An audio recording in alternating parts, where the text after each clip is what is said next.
In 1957, an explosion rocked a hidden Soviet facility deep in the Urals, an event the world was never meant to know. Behind walls of secrecy, dangerous cover-ups buried the truth for decades. Villages disappeared from maps. Rivers ran silently, and whispers of unseen danger haunted those who lived nearby. Now, decades later, the shadows of that forgotten blast are being probed by AI in ways the Soviets could never imagine. The urgent birth of Mayak.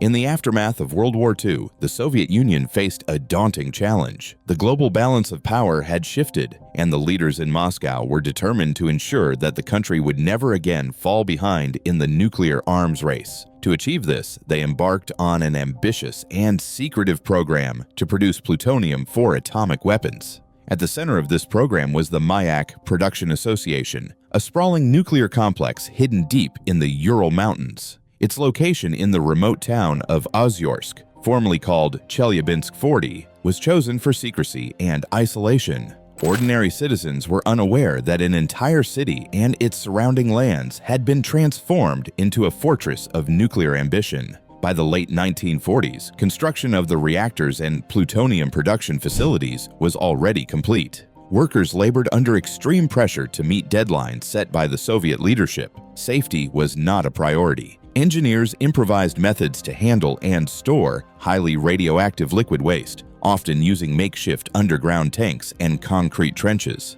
The cooling systems designed to prevent overheating were rudimentary and lacked backup mechanisms. At the same time, the proximity of rivers and lakes used for cooling the reactors and disposing of waste created ongoing vulnerabilities. Between 1949 and 1956, enormous quantities of radioactive material were released into the environment. The Techa River, which flowed past numerous villages, received millions of curies of strontium-90, cesium-137, plutonium, and uranium. Residents of nearby settlements drank from the river, irrigated their fields with its water, and unknowingly exposed themselves to radiation levels that would leave lasting health consequences. Reports of mysterious illnesses circulated quietly among the villages. Children and adults developed symptoms that were later recognized as radiation sickness, but the Soviet authorities either dismissed the claims or misattributed them to other causes. Scientists and engineers within the system were aware of the risks, yet they were bound by secrecy and a culture of silence. Large underground tanks were filled with liquid waste without full knowledge of the chemical and physical reactions that could occur over time. Self-heating of the radioactive solution began to stress the tanks, but monitoring was sporadic and inadequate. Each passing day increased the risk of a catastrophic failure. The workers who maintained the site were highly skilled but powerless against the combination of secrecy, bureaucratic pressure, and the limitations of the technology at their disposal. No one knew that something was going to happen that would change the lives of thousands of people and leave a scar on history. The tank that shouldn't have exploded. On the afternoon of September 29, 1957, the quiet of the Ural Mountains was shattered by an event that would become one of the most secretive nuclear disasters in history. At the Mayak Production Association, an underground storage tank containing highly radioactive liquid waste reached a critical point. The cooling system, which had struggled for months to prevent overheating, finally failed. Inside the tank, radioactive decay had produced heat that could no longer be dissipated. As the temperature climbed to around 350 degrees Celsius, chemical reactions in the waste began to accelerate. The combination of self-heating and chemical instability created the conditions for a violent explosion. The explosion itself was not nuclear, but its force was immense. The chemical reaction, involving dried salts such as ammonium nitrate and acetate compounds, unleashed energy equivalent to 70 to 100 tons of TNT. The tank's massive concrete lid, weighing roughly 145 to 160 tons, was blasted skyward. Walls, support structures, and nearby buildings were shattered or heavily damaged up to 200 meters from the epicenter.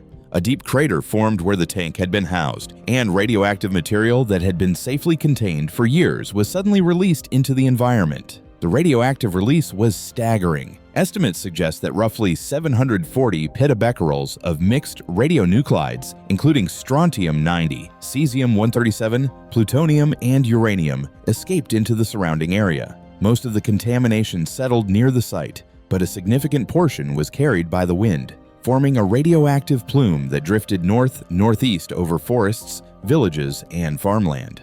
Within hours, radioactive particles coated rooftops, fields, and pastures. Livestock grazed in the fallout without knowledge of the invisible danger. Humans living downwind were exposed, often without any warning or protective measures. The nearest villages, including 3 settlements closest to the explosion, were evacuated within a week or two. Residents were forced to abandon their homes and destroy or bury their livestock. However, tens of thousands of people who lived further along the plume's path continued their daily routines, unknowingly consuming contaminated water and food. Fallout dust settled silently over a landscape familiar to generations, leaving a trail of radiation that would affect human health, agriculture, and the environment for decades. The area most heavily contaminated became known as the Eastern Ural Radioactive Trace, or EUART.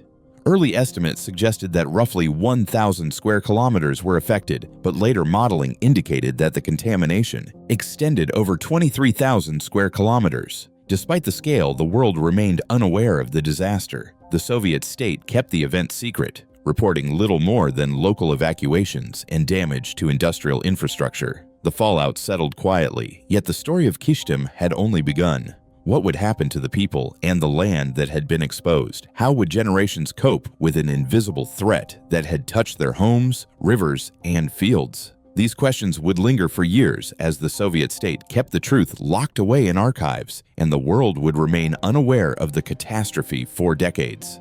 A cover-up in the heart of the Cold War.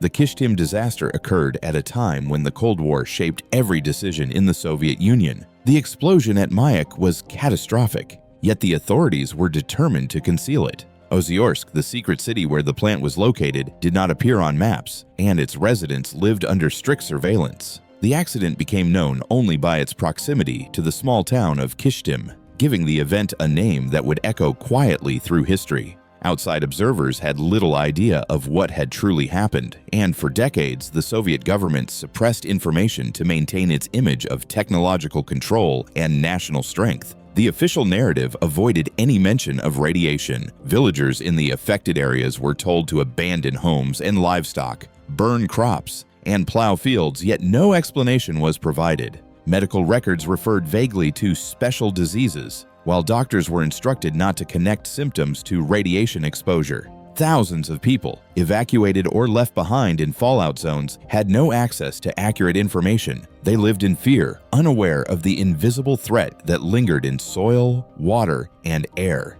Western intelligence agencies were puzzled. Aerial reconnaissance flights detected anomalies, large exclusion zones, unexplained vegetation damage, and unusual environmental patterns suggested something serious had occurred. Soviet scientific publications sometimes hinted at contamination, but the details were sparse, technical, and deliberately obscure. Analysts suspected that an accident had taken place at a nuclear facility, but the full extent remained a mystery. Inside the Soviet Union, some scientists and plant workers were acutely aware of the dangers and the exposure they had received. Years later, reviews of remediation personnel at Mayak revealed that tens of thousands of individuals had absorbed significant doses of radiation. Many workers experienced external doses of up to 950 millisieverts, far exceeding what is considered safe. Even those who survived had increased risks of cancer and other illnesses, a hidden toll of the disaster. The number of people affected in the Eastern Ural radioactive trace was massive. Estimates vary, but some sources suggest that over 270,000 people lived in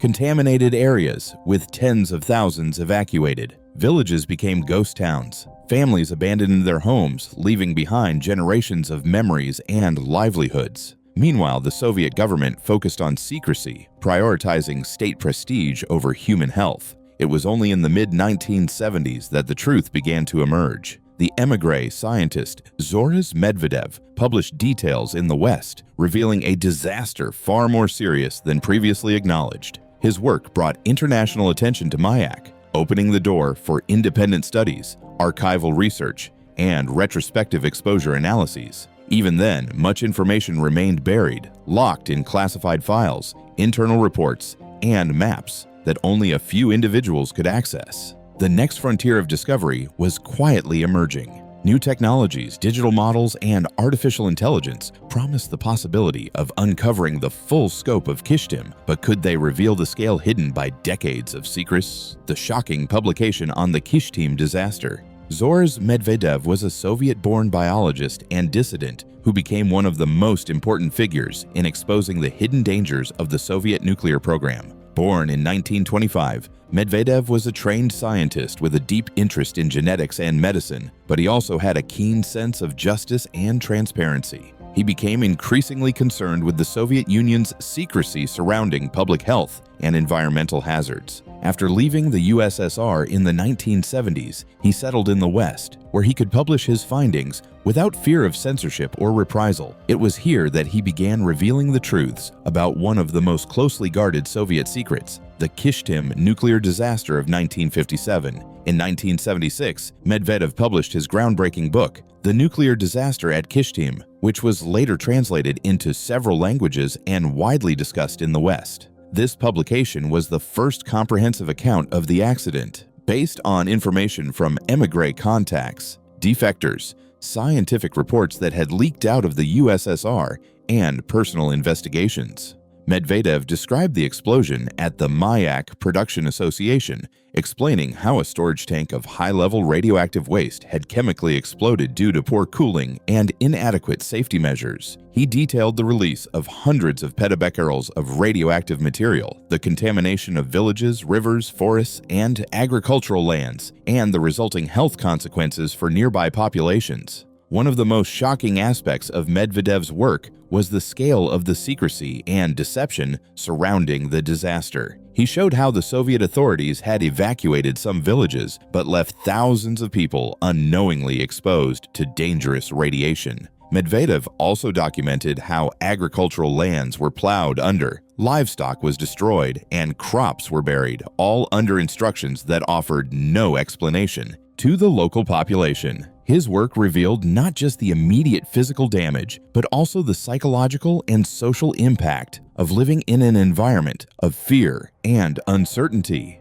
Medvedev's publication did more than just report facts. It challenged the official Soviet narrative and exposed a system that prioritized state secrecy over human lives. His research prompted scientists and journalists in the West to take the Kyshtym disaster seriously, leading to further studies and attention from international agencies. It also inspired subsequent efforts to analyze the accident using archival data, environmental sampling, and later digital tools.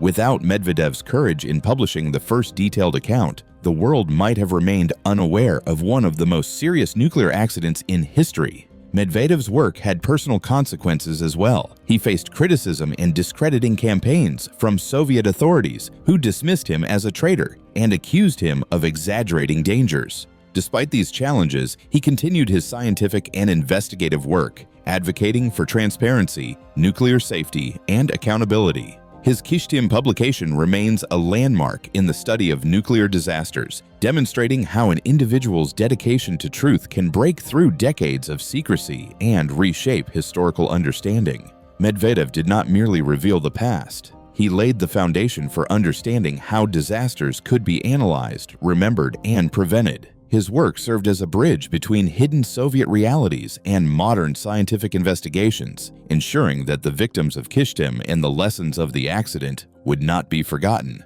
From data shadows to digital forensics. Decades after the Kyshtym disaster, scientists began to piece together its story from fragments of data scattered across archives and laboratories. Researchers turned to old dosimeter logs, environmental surveys, evacuation records, and satellite imagery to reconstruct the sequence of events and the scale of contamination. Radiation experts started to use computer models to simulate how the radioactive plume had traveled across the eastern Urals. They analyzed soil and water samples collected in later decades, measuring levels of strontium-90, cesium-137, and other radionuclides. Retrospective dosimetry provided estimates of exposure to workers and local populations, helping to identify long-term health risks. Using these methods, researchers discovered patterns of contamination that had previously been unknown. For example, some areas thought to be safe were actually hotspots, while others that had been abandoned showed unexpectedly low levels of radioactivity.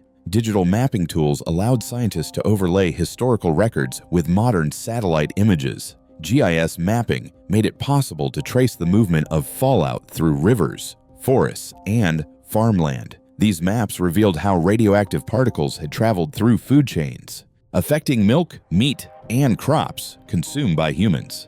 By integrating multiple sources of data, researchers could estimate doses to populations more accurately and better understand the ecological and health impacts of the accident. The emerging frontier of digital nuclear forensics hinted at what could be achieved if AI was fully integrated into research. Could artificial intelligence unlock the hidden patterns in decades of scattered data? Could it reveal the full extent of exposure for hundreds of thousands of people living in the eastern Urals? Let's show you how AI began to confront these questions and uncover truths that had remained hidden for generations. AI reveals the true scale. In November 2021, the Joint Research Center of the European Commission organized a workshop on the application of artificial intelligence to nuclear forensics. Scientists and engineers demonstrated how machine learning, feature extraction, and hyperspectral image classification could be used to analyze nuclear events. These methods could detect patterns invisible to human analysts, reconstruct missing data, and model the long-term movement of radioactive material. The potential of AI in nuclear science extends far beyond a single workshop.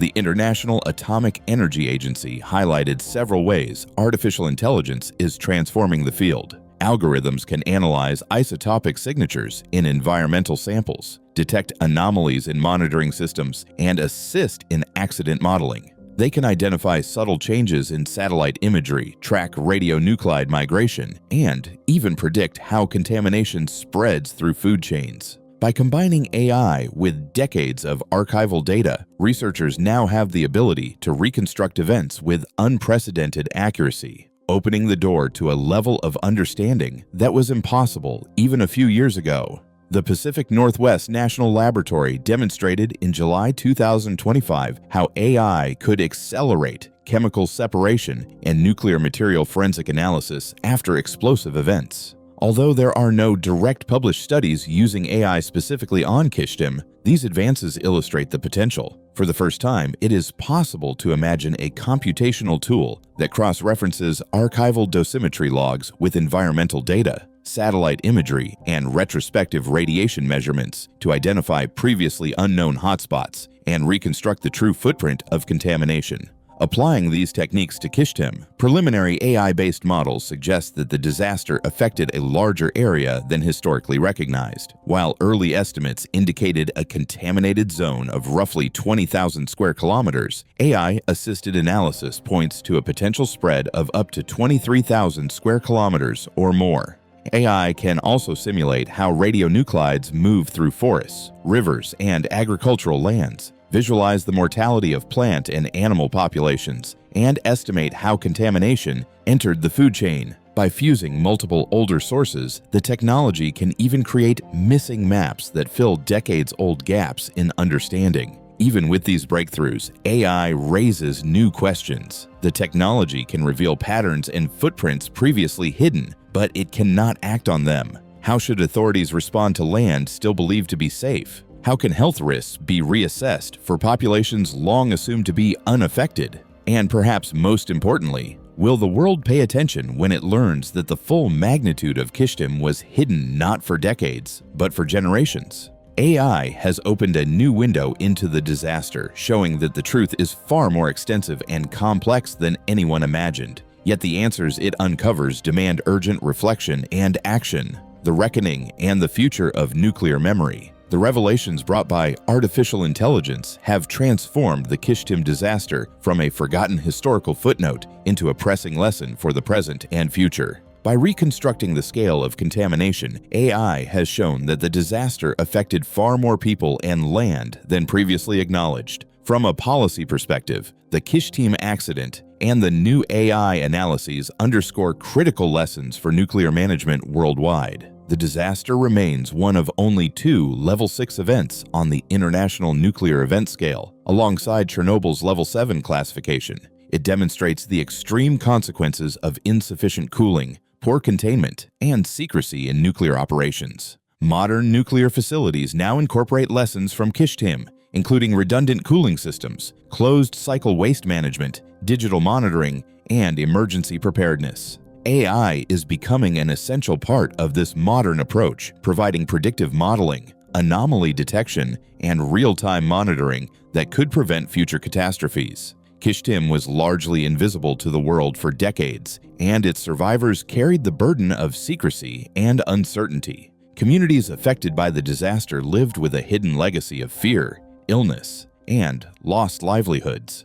Today, uncovering the full story with AI and modern research allows societies to confront the past honestly, acknowledge the suffering of survivors, and integrate the lessons into education and disaster preparedness. Remembering disasters like Kyshtym is essential not only for justice, but also for preventing complacency in the management of nuclear technology. In interviews conducted years later, survivors describe a mix of anger, sorrow, and resilience. They speak of the silence of authorities, the secrecy that surrounded their lives, and the lack of recognition for what they endured. At the same time, they recall small acts of hope, teachers continuing lessons in temporary shelters, families finding safe water sources, and the solidarity among neighbors who faced uncertainty together. The human experience of Kyshtym is a story of endurance, where ordinary people confronted extraordinary danger without guidance or acknowledgement. Even today, the descendants of these survivors carry the legacy. Some live in areas still affected by residual contamination, while others have moved far away, but remain aware of the hidden history in their families. The Kyshtym disaster is remembered not only in dosimeter logs and satellite images, but in the lives, fears, and courage of the families who lived through it.